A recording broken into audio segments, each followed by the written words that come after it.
ఓం నమో శ్రీ సాయి నారాయణాయ. స్వామి వివేకానంద జీవిత చరిత్రని మనం శ్రవణం చేస్తున్నాం. స్వామివారు బాల్యం ఎలా గడిచిందో తెలుసుకుందాం. స్వామి బాల్యనామం నరేంద్రనాథ్ దత్త. ఇతడు ఖ్యాతి చెందిన దత్తవంశంలో జన్మించాడు. భువనేశ్వరి విశ్వనాథులు ఇతని తల్లిదండ్రులు. అంటే స్వామి వివేకానంద తల్లిదండ్రుల పేరు భువనేశ్వరి విశ్వనాథులు. నరేంద్రుని తాత దుర్గాచరణ్ ప్రఖ్యాతి చెందిన న్యాయవాది. ప్రాపంచిక భోగైశ్వర్యాలు సమృద్ధిగా ఉన్న ముక్తికాముడై ఇతడు విశ్వనాథుడు పుట్టిన వెంటనే, అంటే స్వామి వివేకానంద తండ్రి గారు పుట్టిన వెంటనే సన్యసించి వెళ్ళిపోయాడు. తండ్రి వలె విశ్వనాథుడు కూడా న్యాయవృత్తి అవలంబించి పేరు ప్రఖ్యాతలు కాకుండా చాలా డబ్బులు కూడా ఆర్జించాడు. ఇతడు విలాస పురుషుడు, పండితుడు, సంగీత ప్రియుడు, అన్నిటికంటే మహోదార పురుషుడు. ఎంతోమంది చుట్టాలను, పేదవారైన వారిని తన ఇంట్లోనే ఉంచుకొని వారిని పోషించటమే కాక త్రాగటానికి కానీ వారికి అప్పుడప్పుడు సహాయం చేస్తూ ఉండేవాడు. ఆంగ్ల, పారసీక భాషల్లో పాండిత్యం పొందాడు. ప్రఖ్యాత పండితుడు అతడు తన ఇంటికి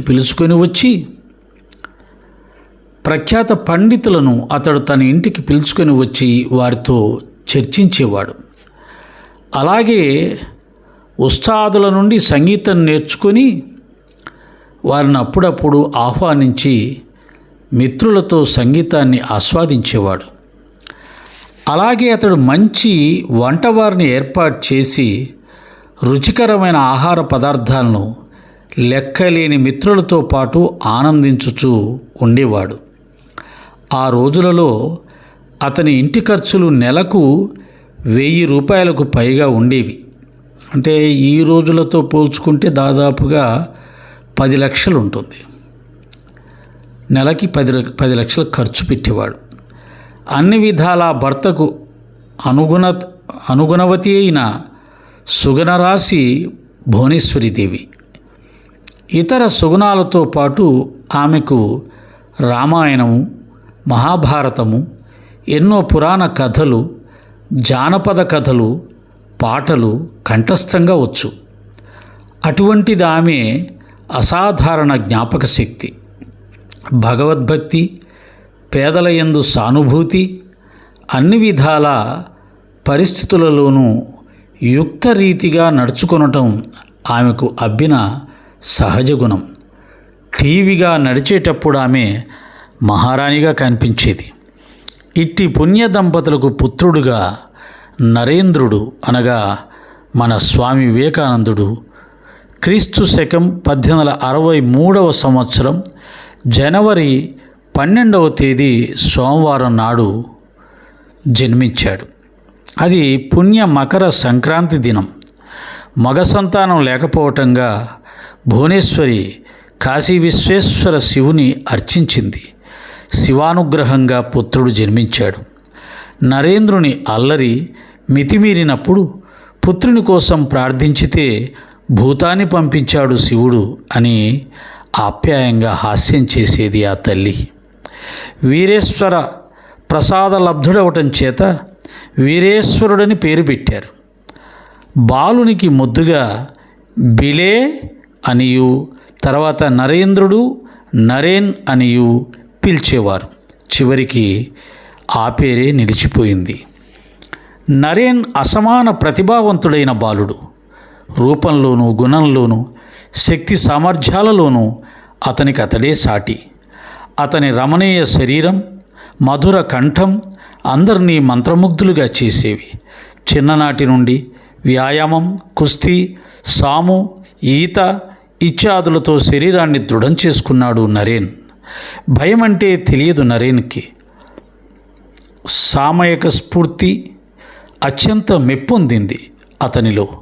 అసామాన్య మేధావి, ఏకసంధాగ్రాయి కావటం వల్ల చాలా త్వరగా అతడు తన పాఠాలను పూర్తి చేసుకుని మిగతా సమయాన్ని ఇతర పుస్తకాలతో, ఆటపాటలతో, మిత్రులతో, వినోదాలతో గడిపేవాడు. సంగీతాన్ని విద్వాంసుల నుండి పాడటం, వాయించటం ఇత్యాది చక్కగా నేర్చుకున్నాడు. గంధర్వ నిందితము అతని మధురకంఠం. పాటలైన, మాటలైన, సంభాషణలైన, ఉపన్యాసాలైన శ్రోతల మనస్సులను అరికట్టి మరో లోకానికి కొనిపోయేది. చిన్ననాటి నుండి నరేన్ ధైర్య సాహసాలు సువిదితమయ్యాయి. పరిస్థితులెంత భయావహులైనా పారిపోక నిలిచి ఎదుర్కొనిన ఘటనలు అతని జీవితంలో ఎన్నో. తన యుక్తితో విమర్శించకుండా అతని ఎవరి మాటలను లక్ష్యం చేసేవాడు కాదు. ఒక ఉదాహరణ, స్నేహితులతో కలిసి పక్కింటిలోని చెట్టు కొమ్మలెక్కి తలక్రిందులుగా ఊగలాడటం నరేన్కు చాలా ఇష్టం. ఆ ఇంటి ముసలాయనకి అది అయిష్టం. వారిని భయపెట్టడానికి ఆ చెట్టు మీద బ్రహ్మరాక్షసి ఒకటి ఉంది, చెట్టెక్కిన వారి గొంతు అది నులుముతుంది అని చెప్పాడు. స్నేహితులందరూ పారిపోయినా నరేన్ యథాప్రకారం అలాగే ఊగులాడసాగాడు. మీరు ఒట్టి బుర్రలేని వాళ్ళు, బ్రహ్మరాక్షసే ఉంటే ఇదివరకే మన ప్రాణాలు పోయేవి కదా అని వారిని ఎగతాళి చేశాడు. అన్ని సందర్భాల్లోనూ ఇదే వ్యవహారం. ఇటువంటిది అతని ఔక్తికోత్పత్తి. నరేనుకు చిన్నప్పటి నుండి ధ్యానం అంటే మహా ఇష్టం. పగలంతా మిత్రులతో కలిసి ఆటపాటలతో గడిపినా రాత్రివేళ ధ్యానం అభ్యసించేవాడు. ఈ విధంగా జరిగిన రాత్రులెన్నో. ఆ ధ్యానావస్థలో అతనికి ఒక విచిత్ర ఆనందం కలిగేది. అన్నిటికంటే అతని పవిత్ర శీలం, సత్యసంధత, భగవద్భక్తి అందరినీ ఆకర్షించేవి. శ్రీరామకృష్ణులు అతన్ని నా సుకుడు అని ప్రేమతో పిలుస్తూ ఉండేవాడు. రామాయణం, మహాభారతం, పురాణ కథలు అతనికి ఉగ్గుపాలతో పోసింది తల్లి. ఫలితంగా ఇవంటే అతనికి ఎంతో ప్రీతి. తల్లి ఇచ్చిన డబ్బులతో సీతారాములు, శివుడు, ఆంజనేయుడు ఇత్యాది బొమ్మలను కొని వాటిని అలంకరించి ధ్యానిస్తూ ఉండేవాడు. ఇలా సాగుతుంది స్వామి వివేకానంద గారి బాల్యం. మిగతాది రేపు చూద్దాం. ఓం సాయిరామ్.